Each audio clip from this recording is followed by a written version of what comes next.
Welcome back to the E3 podcast. I'm excited to have on Corinn Altomare today. She is in Philadelphia and doing some awesome stuff, working with her husband in the business for how many years now? 8 years now. 8 years. Okay, I can't count. So let's talk about that. Tell us a little bit about yourself and kind of how you got started in real estate and what that looks like for you now, what you're doing. Sure. And thank you for having me today for this conversation. So I am a transplant from Los Angeles to Philadelphia. The switch from West Coast to East Coast was a big one, but I made it. It's been about 10 years now. I actually relocated to Philadelphia on a music contract. My previous career and lifestyle was as a wandering musician. I was working as a professional opera singer in various roles and gigs. And so one gig brought me to Philadelphia, and music gigs don't really pay the bills. So I also had my resume with a staffing company and ended up working at the Philadelphia Reserve Bank at the Federal Reserve Bank of Philadelphia. And that's where, once I started with a W-2 income, I knew that I needed to put that money to work for me because I wasn't sure if I was going to stay. I might just jump off to the next gig and continue wandering. So I started looking for an investment property, and I ended up finding a triplex in Philadelphia.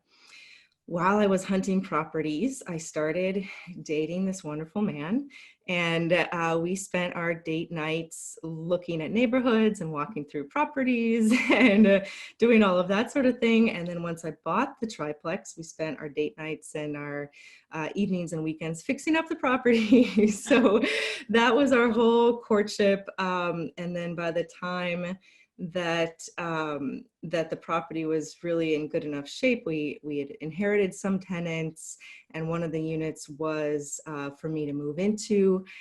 Shortly after that, we decided we liked doing it enough that we purchased a triplex together about 9 months after that first one. And so that really became our side hustle and what we did outside of our day jobs. And so that was in 2012. Here we are in 2020. We started acquiring after those first few with ourselves personally, syndicating investments with our friends and family. We built up a property management company in order to be the hands-on and keep an eye and an ear on how those investments were performing, not only for ourselves, but also our investors. We bought extensively throughout Philadelphia because we had a really great 10-year tax abatement program as well for new development. So it made numbers particularly attractive. So we bought pretty aggressively in 2014, 15, 16 in the smaller multifamily space. And then as we were continuing to look to acquire, the numbers just got way overblown. Our area really, really blew up, and it stopped making sense for us and for our investors. So we kind of took a breath, reevaluated the landscape. We originally purchased thinking we were going to long-term just buy and hold them. But looking at where the market had been, we realized that it would serve our investors better to sell at that top of the market, really look at how best to consolidate everyone's investment returns together. And so we were looking into larger multifamily, but then we also discovered self-storage. And so we made a pivot from small multifamily into mid-size self-storage. We ended up purchasing just over a year ago a facility in Lancaster County. So we sold, of the 5 smaller syndications, we sold off 4 of them. We returned to our investors 23% IRR.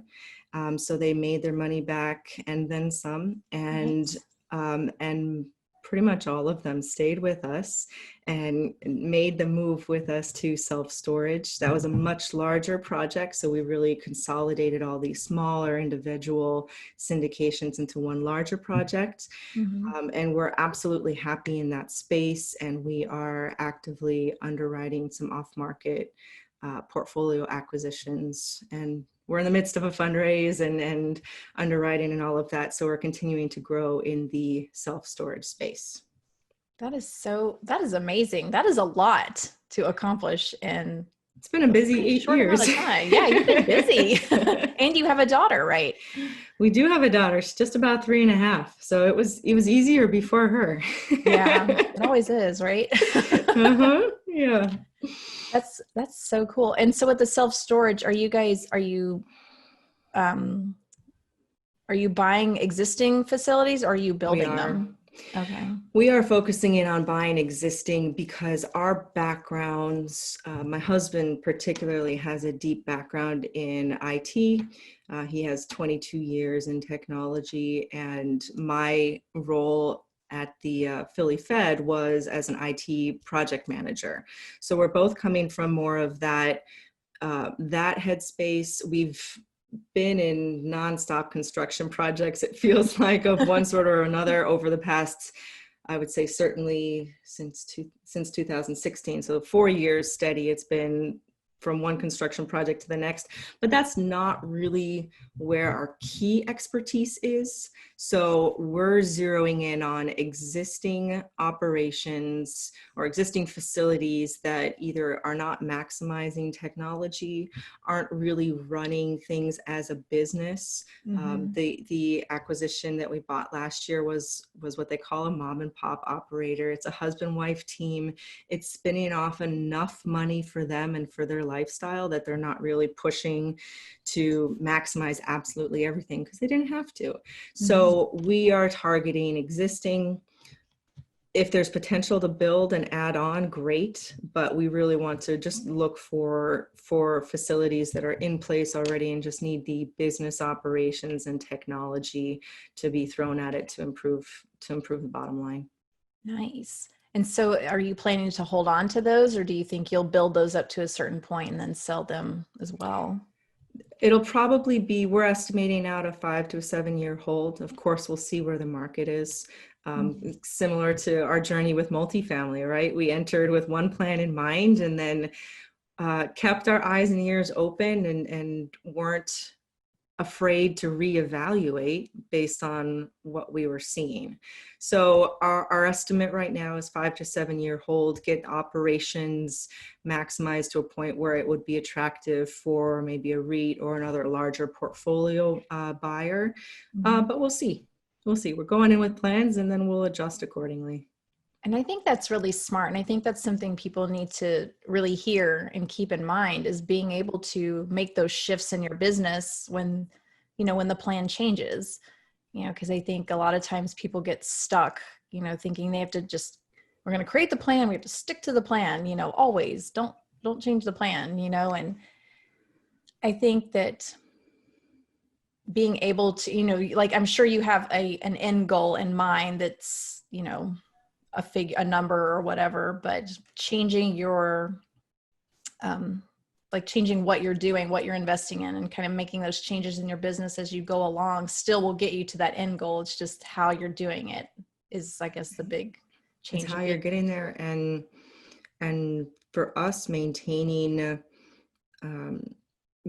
transparency and serving out our responsibility to our investors, right? Mm-hmm. I mean, if our plan ends up in 3 years to be, if we want to either exit in 3 years or have to completely shift our expectations, we'd rather be able to take that to our investors and say, hey, this is what we're seeing, this is what we're re-envisioning, and how we can best serve you and your financial goals. We'd much rather keep ourselves open to having that authentic conversation with the people who have entrusted us with a huge responsibility, rather than for the sake of our own egos, try to stick to our plan and say, no, that was our plan. It's a fantastic plan. We're going to continue to affect upon it to march down that road. That's not how we operate. That's not who we are as people. So for us, yes, just staying, we have learned certainly through the past 5 years, I would say, just the importance of being able to stay open-minded and continue to reassess what you're seeing around you and adjust to shifting landscapes, because we're certainly living through massive change right now. So just being able to stay open to that and adjust accordingly rather than staying stuck in your ways and possibly not weathering the storm quite as well as you could otherwise. Yep. I remember going through that in 2008, and having to shift strategy. And then again, I think it was around 2014 or so, and I'm making another shift, going from more rehabbing to more wholesaling because it was more lucrative, at the time. And now it's shifting back, to rehabbing again. So yeah, just being able to move and flow with your plan and the market and changes. And like you said, just being aware of what's going on is important, especially if you want to stick around, stay in business for any length of time. You've got to be able to pivot like that when necessary. Right. Very cool. So, talking about changes and stuff, has this COVID and everything, has that affected your business at all? We were pretty deep invested in technology before COVID, so we didn't. And in Pennsylvania, we were we remained open for the entire time.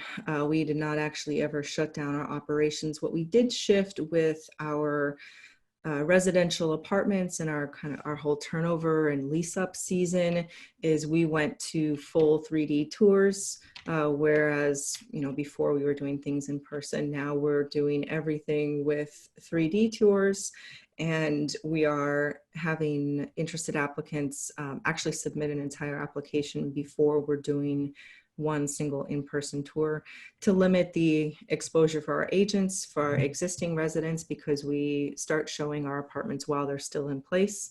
We try to minimize vacancy as much as possible. So we made that shift very, very early on. It allowed us to continue with filling our vacancies really without skipping a beat. That was the biggest shift for us. Our self-storage facility as well went to much more remote.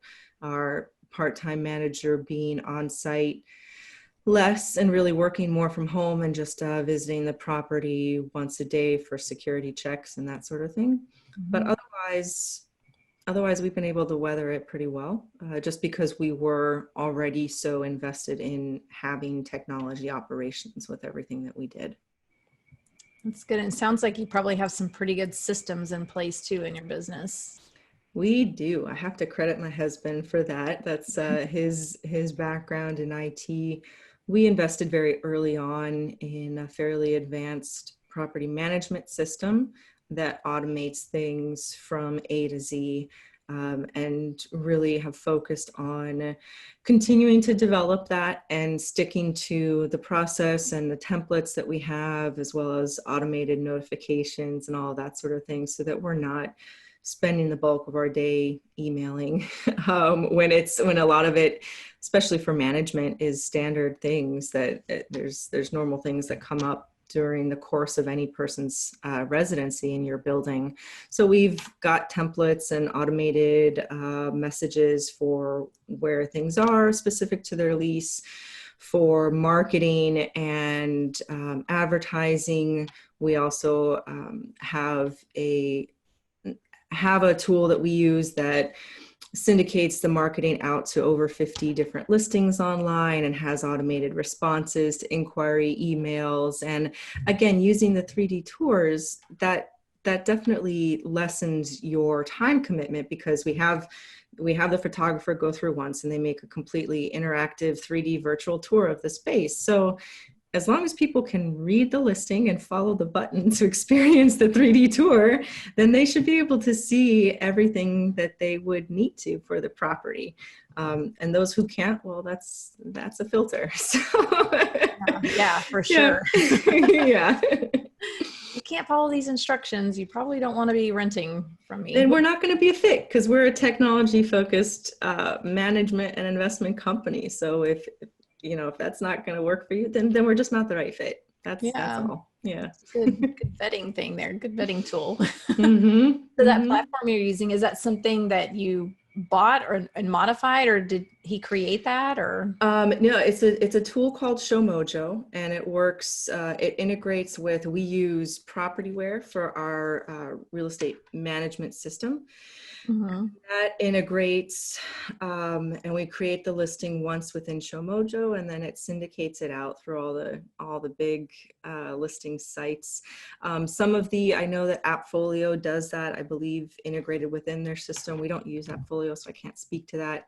Mm-hmm. But we were much happier going that route with ShowMojo. It seems to work really well for smaller multifamilies. And we're experimenting with it right now for a larger multifamily, a 56 unit. So Oh, wow. that's the first time that we've used it for a larger building. So far, we had the building on market for a week. We had one move in this past week. So far we're doing okay. There's always room for improvement. But we're really happy, especially for any of your listeners who are maybe smaller multifamily or single family landlords. We've been really, really happy with ShowMojo's ability to automate so much of the communication that happens between people inquiring and then wanting to see the place. With ShowMojo, you can also set up calendars. So what we do is predetermine specific days and times of the week that we let our tenants know. We'll do showings on Wednesdays from 12 to 2 and Saturdays from 1 to 3.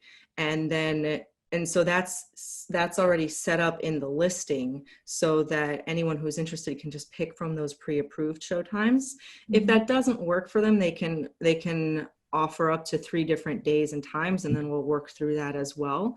But that just setting up the calendar in advance and having people just pick from that was such a big time save for us, that all the back and forth between them saying, well, I can see it, these days or times, and us getting back to them and then coordinating with the tenants.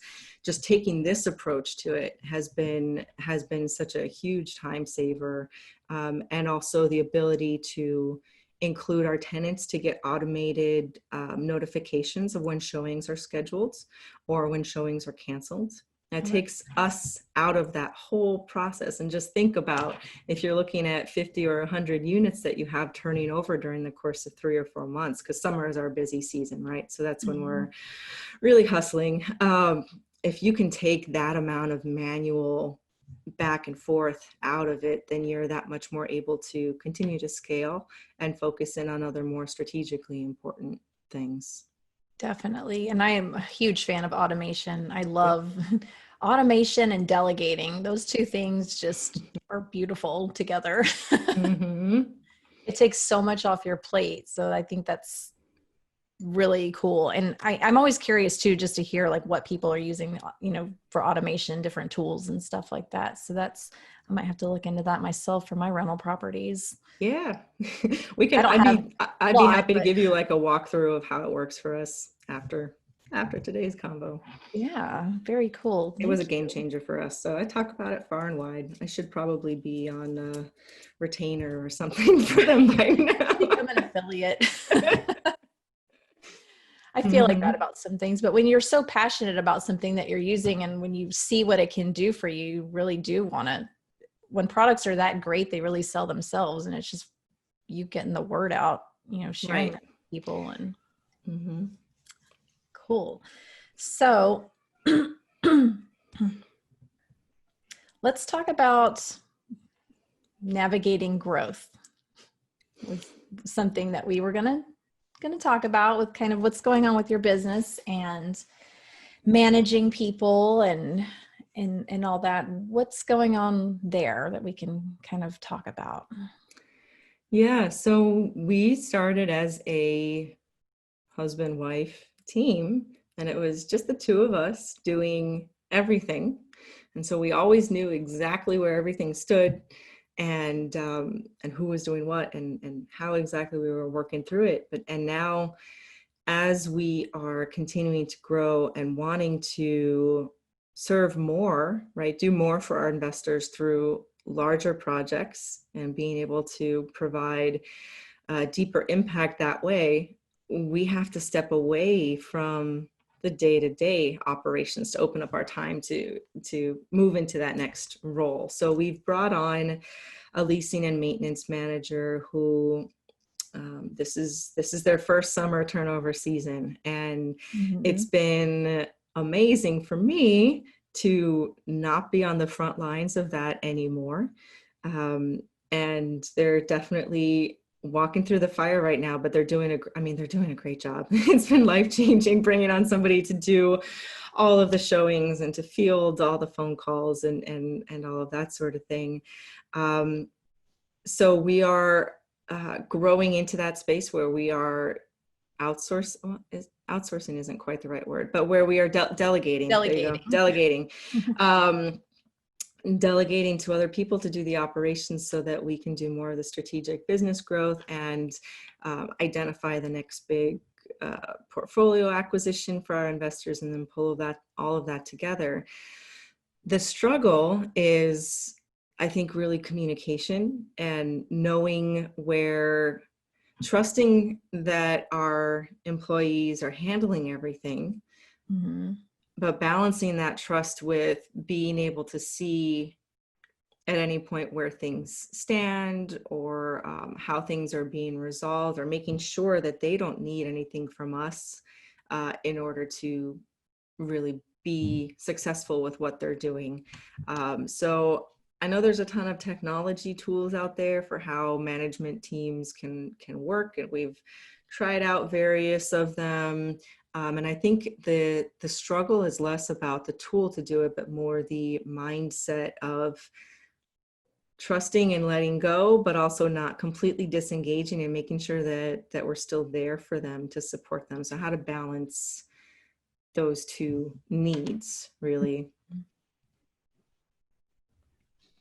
So that's really, really important. What you just said there is actually just, it's almost like the trust but verify, like you want to, and that's a hard thing too. So I know with my experience, excuse me, sorry, my throat's all weird. Hold on. Okay, sorry. So I was a husband and wife team for a long time also. So I kind of went through that, and then reached that point also where it's like, okay, now it's getting overwhelming and need to start, like I can't do all this by myself, because we ended up, we were husband and wife doing house flipping, but then we started a software company because my ex-husband had a background in software development. So we were creating tools that we needed in our business, software wise, so websites and CRM system and stuff like that. And that was taking up a lot of time. So he went to focus on that, and I was left with the house flipping business to run. And I was kind of in that same position at that time, like, okay, there's a lot going on and we have a lot of stuff, systems and stuff in place, but I need help, because then it went from husband, wife to just me. So I had to hire people, but that was a real struggle for me too, is just figuring out, when you create something, when you create a business like that and you run it for so long, just the two of you, it's like your baby, and it's like handing your baby to somebody else and trusting, that they're going to take care of your baby. It's all this work, hard work and everything that you put into your company, and then trusting that somebody is going to take care of that. And it's difficult because nobody's ever going to care as much as we do because it's ours. But having the right people in place, I think, is one big thing. And the other thing is, and it sounds like you already have systems and things in place. So I think that's like a problem a lot of people have is delegating, but they don't really understand what they're delegating, or it's not very clear, how they're supposed to do that job. And they end up running into problems down the road because they're not communicating. So I think you kind of already know the answer to the problem of letting go and trusting is just keeping the communication really solid. So then it becomes, what can you do? What systems can you put in place for communication? Like, are you having, do you have like set meeting times? Do you have check-ins with them? We do. We have once a week, and And we also usually are working together in the office. So if things come up during the course of the day, we're there and available. And we we'll use, since we're a Gmail shop, so we'll use Google Hangouts for any sort of instant messaging that comes up, as well as texting or whatnot. So we do have that. We do have our regular weekly check-in. I'm thinking we might want to go to twice a week, just Mondays and Fridays, to touch base and say, okay, Mondays, this is our plan for the week, and then Fridays, how do we do? But we want to be careful about not overloading our schedule with meetings just for the sake of having meetings. Right. Sergio and I both come from a heavy corporate culture where there was a lot of that. So we're very sensitive to that and operate a little bit more just in the moment. Like if there's anything, just I am me, just call whatever. And I think also from the years of us working as a husband-wife team, where you just handled everything as it came up, right? You're constantly working and responding.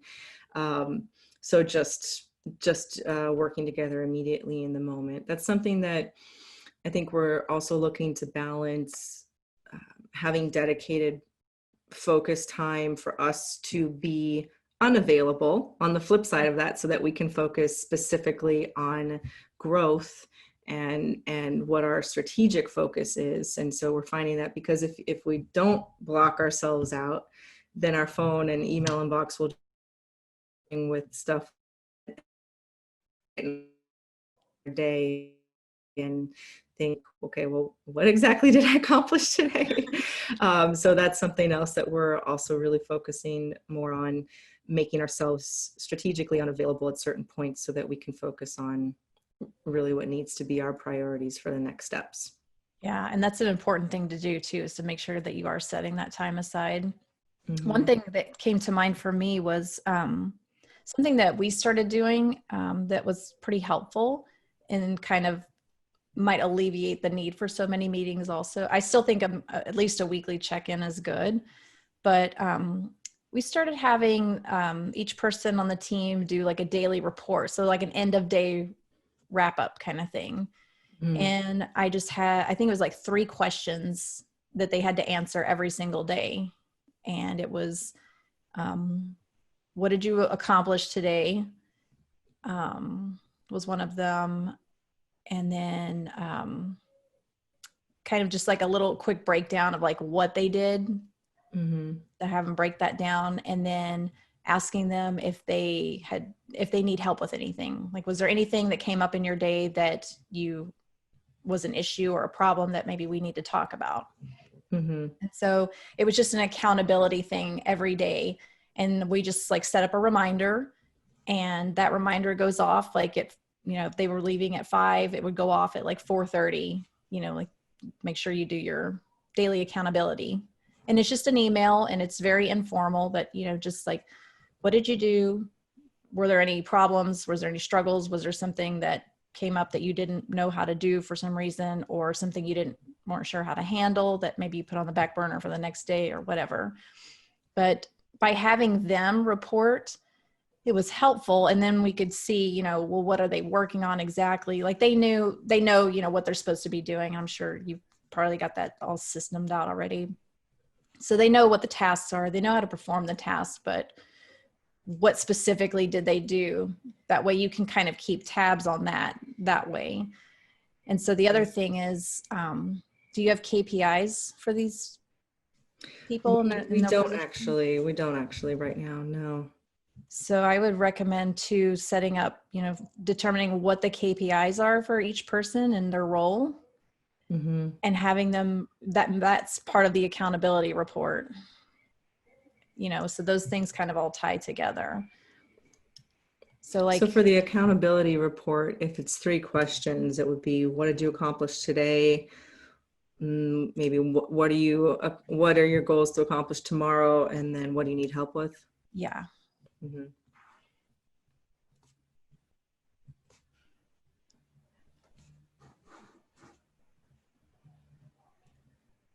Taking notes. Okay. Thank you. I know that was helpful for, instead of, always because time goes by so fast, right? Mm-hmm. And, 2 weeks will go by or something. And, it's kind of like, well, I haven't seen anything about, probates. Like, are those getting done? And so instead of me having to ask all the time, it's like, Right. you tell me what you did. And then I can go double check that real quick and easy, Mm-hmm. so that gives you a way to like spot check what they're doing. Mm-hmm. That's really good. I think another thing too is, like, you don't let them just pop in your office and put the monkey on your back, right? We are in kind of an open office layout, so we're all in one room together, except for there's a conference room where we'll go if we're on calls or anything like that. So yes, we kind of do. Because that could be a problem too, just as far as like interruptions and being tied into the day-to-day, working in your business kind of stuff. Mm-hmm. Another thing that we were doing was like a morning huddle is another thing. So every morning it's just a super fast, like, what are you going to work on today? Mm-hmm. Do you need help with that? Yes, no. Okay, good. And it's like 5 minutes, but that's going to be the challenge, keeping things to 5 minutes. It is, but like, if you just like, and that's the thing, you just say ahead of time, like, this isn't a meeting to like, this isn't like a formal meeting to talk about problems. It's just, what are you working on today? Right. Yeah, we used that in my previous life. There were, as a project manager, we had different types of projects. Some were being run agile, others were kind of your standard waterfall project development sort of run. So we did have a couple projects where we had the daily stand-up scrum first thing in the morning. Mm-hmm. Yeah. So yeah, it's just important to cut those off. Like, don't let people keep running on. Yeah, it's like, nope, you got 2 sentences, make them good. Mm-hmm. But when after you do that, a few times, and then they get used to it. It's like, don't bring your problems. So this isn't that what this is for. This is just to quick check in. Right. That's it. This isn't like a meeting to talk about your problems or what's, that's its own meeting, but morning huddle would be helpful. But I really, really, really got a lot out of the accountability end of the day reports. Okay. Yeah. So I think that could be helpful. And that just also shows them that, you are keeping an eye on what's going on, but you're not questioning them like every single day, what's happening, and like trying to figure out what's going on. That communication is just there every day there for you. Right. And if you need to set up a meeting based on what they're reporting to you, then you set up a meeting, but just having that understanding ahead of time that that's how you're going to handle things.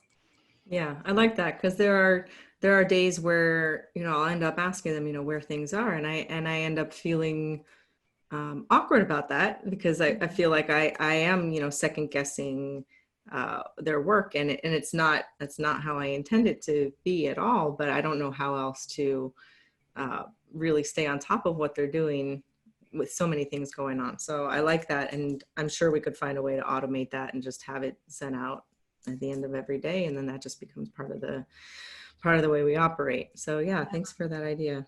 Yeah, I think that could be really helpful for you. So you also mentioned maintaining discipline to do things that have to stay on your plate while also pursuing growth into other roles. So is there something there that...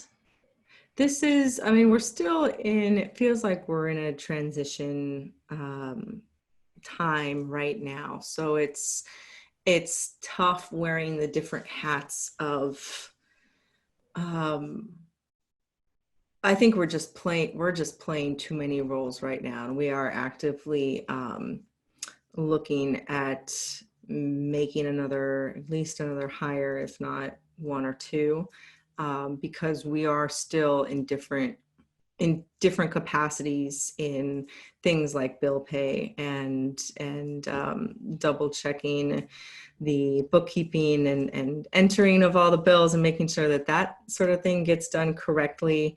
And there's just too many people involved in that process right now. So we want to bring someone in and have someone dedicated in-house, because we have a couple different outsourced third-party vendors that are doing different parts of that process right now. Mm-hmm. And when we look at overall the amount of time and spend that is being put towards that, it'll be just as much for us to hire someone and have someone dedicated to that function.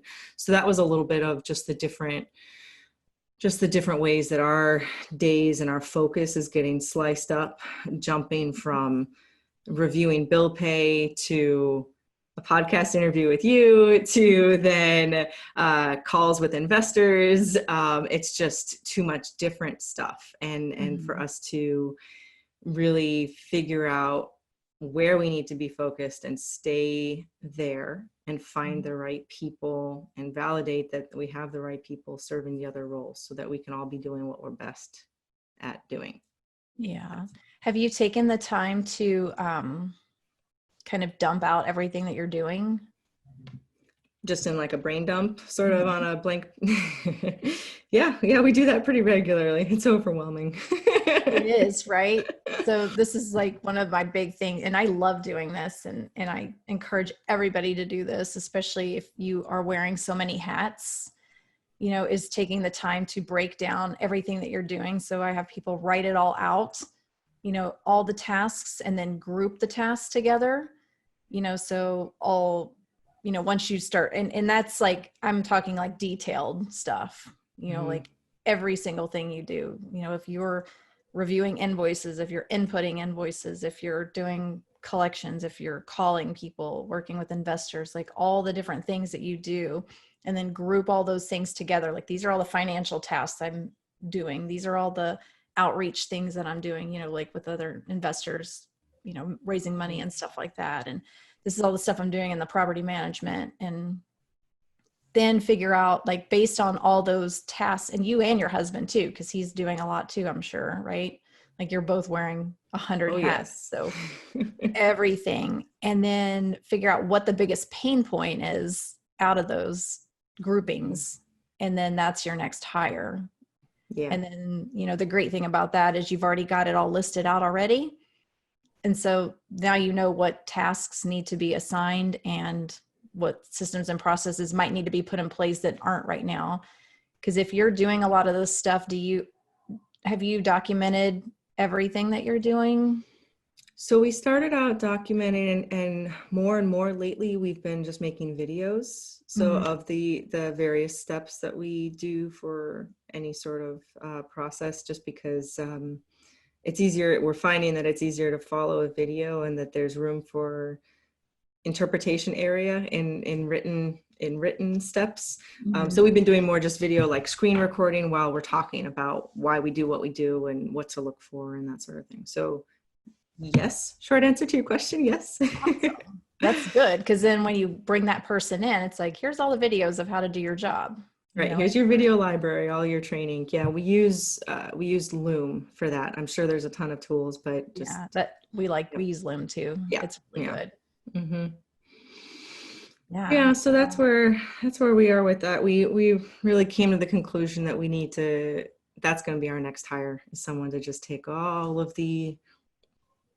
everything money related, bookkeeping, data entry, all of that, and then we're just doing the final approval, go or no go, or fix this or that, because it's just too split up in too many different areas right now. And every time there's a handoff, there's room for error. Yeah. And it seems to me like a really great hire for you guys would be like an admin or office manager type person, because they could do like basic financial type things. Like, if you're just talking about entering stuff in QuickBooks and paying bills and all that, you don't need an accountant to do that. Right. But then they can also do other things for you too, like going through your emails, scheduling things, setting things up, running errands for you, like all those other little things that you waste time doing that you don't realize. But a good admin will be super, super organized, and, will be able to manage like the day-to-day for you and become that go-between person. Even if you have to bring more people in, you train that person in how your business runs as a whole, and then maybe they just focus on like a certain part of it. But as that role grows, they become like a GM for you. And then they're Right. managing the other people underneath you so that you're not having to manage every single person, but you have that person in place that you go to, kind of like a COO, where they're implementing everything for you so that you can spend more time being the visionary and working on strategy and the higher level type things instead of all the nitty gritty, nitpicky day to day. Right. So let's talk about that, because there's a lot of talk about virtual assistants, and my husband and I are in slightly different camps on this one, because he really wants a physical person, because we have talked about getting him some sort of admin support, or just someone to help him manage his life and to do all the details so that he doesn't have to, right? Because he is the visionary, and he shouldn't be doing some of the detailed stuff that he is doing.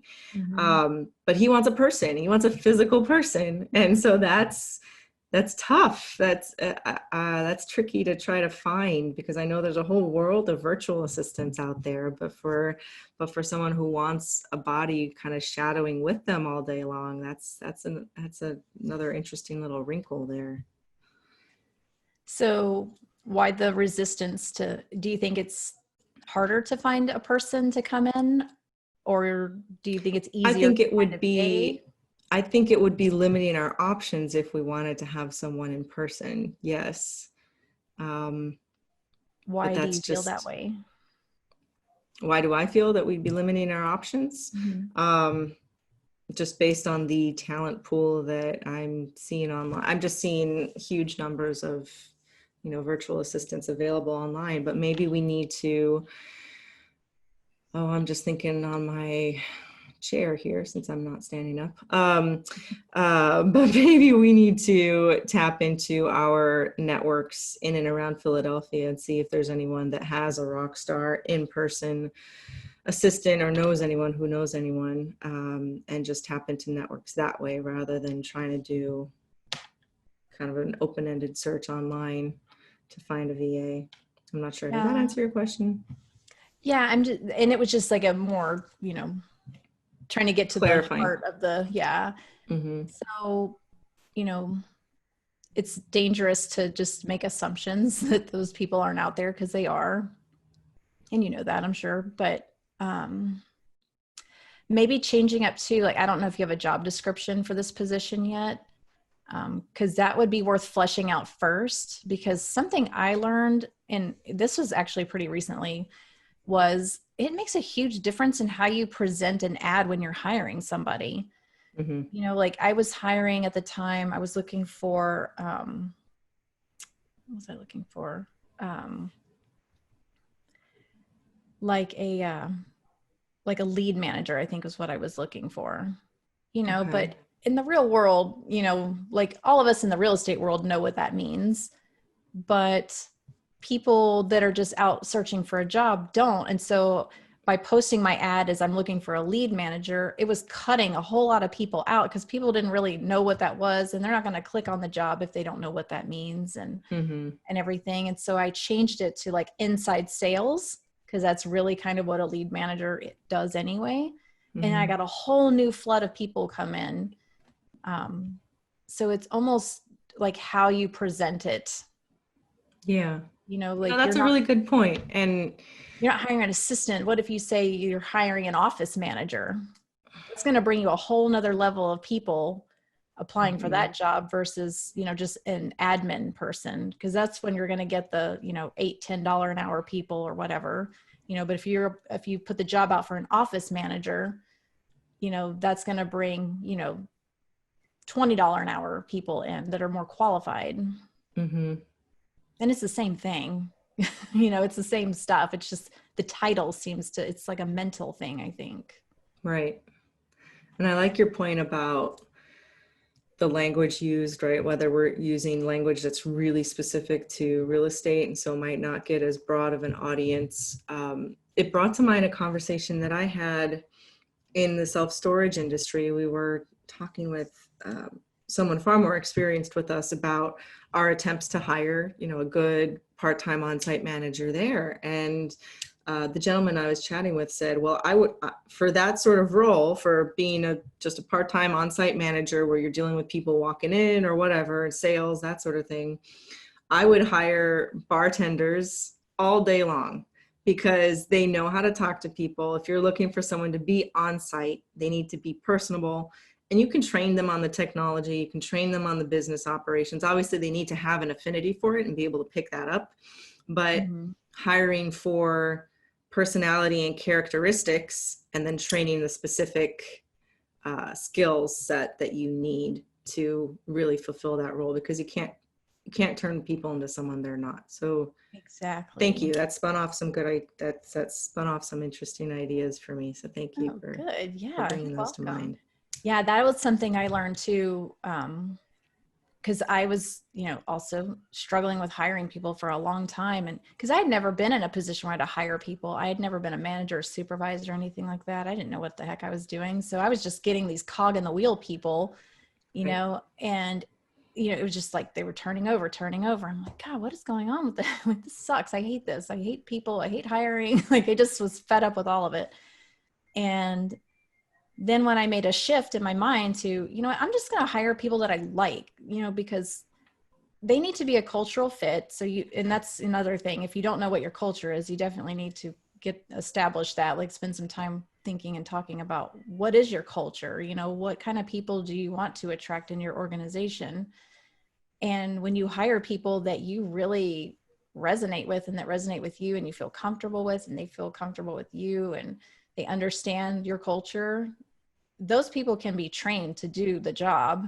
I mean, they've got to have some qualifications, but they don't have to have a background necessarily in the industry to be able to be really good at it.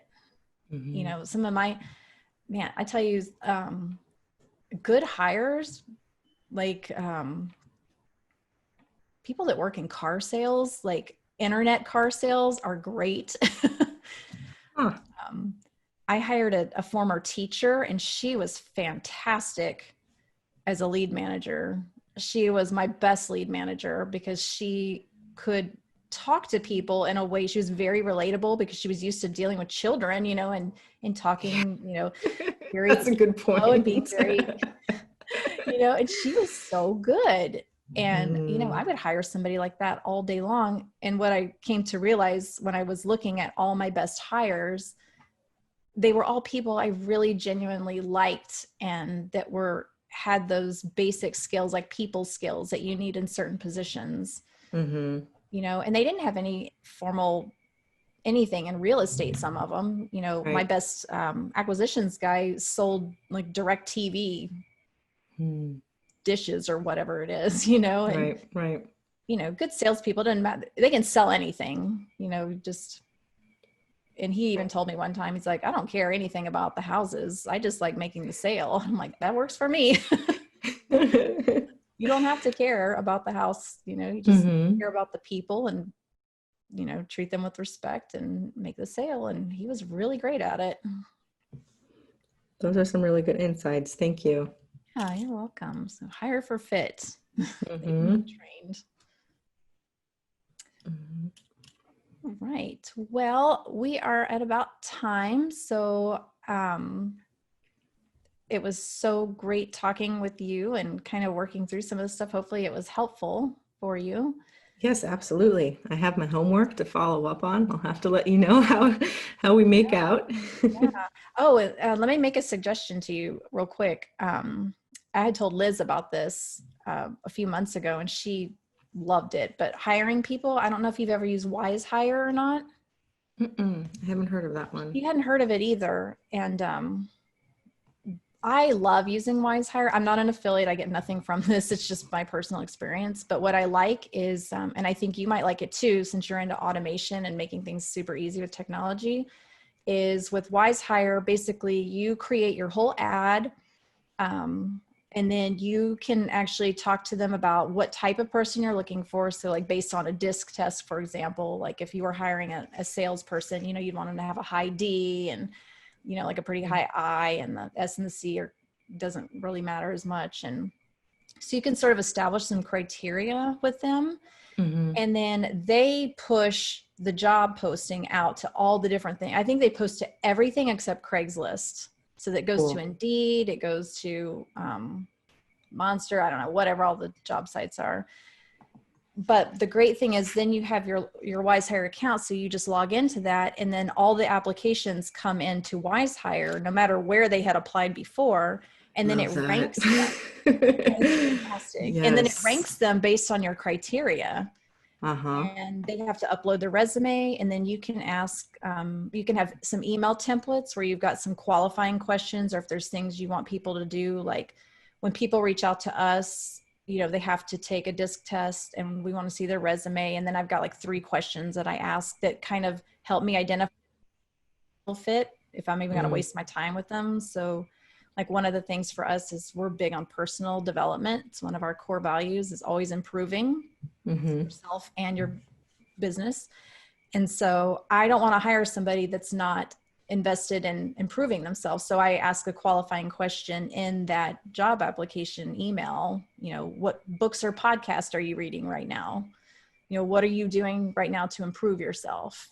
And if they can't answer that, that's just an automatic, nah, you know, because I know they're not going to fit, you know, and you keep it to a minimum if you do those questions, just like 2 or 3, but it like between that and then the personality profile, it really helps you kind of weed down some of the, you know, qualified versus unqualified, and it'll actually rank them for you, and you can delete the ones you don't. And then you've got like automated emails that you can send through there, you know, thank you for applying, you know, blah, blah, blah.